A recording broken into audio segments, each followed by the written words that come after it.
कर्जत कल्याण राज्यमार्गावर अपघातांची मालिका थांबण्याचं नाव घेत नाहीये।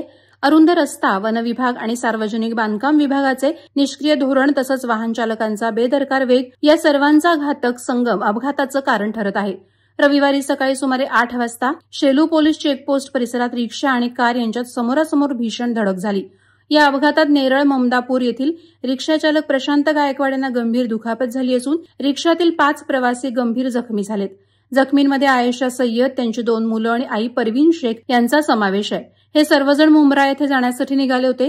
कर्जत रेल्वे स्टेशन परिसरात मेगा ब्लॉक असल्याने त्यांनी रिक्षाने प्रवास सुरू केला, पण काही अंतरावरच ते अपघातग्रस्त झाले। कर्जत दिशेने भरधाव येणाऱ्या मारुती स्विफ्ट डिझायर कारच्या चालकानं वाहनावरील ताबा गमावल्याने कार थेट रिक्षावर आदळली।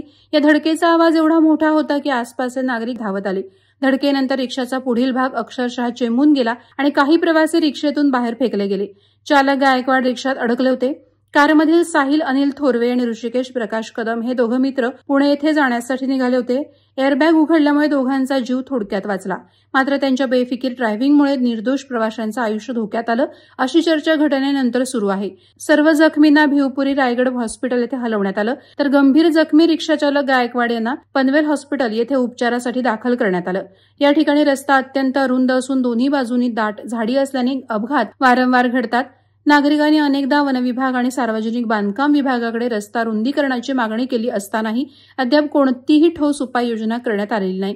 त्यामुळे स्थानिकांनी प्रशासनाच्या निष्क्रियतेविरुद्ध तीव्र नाराजी व्यक्त केली आहे। वादळवारा लाईव्हसाठी नरेश जाधव, कर्जत। नवी मुंबई व रायगड जिल्ह्यातील ताज्या बातम्या आणि घडामोडींसाठी सबस्क्राईब करा वादळवारा लाईव्ह चॅनल आणि दाबा बेल आयकॉन।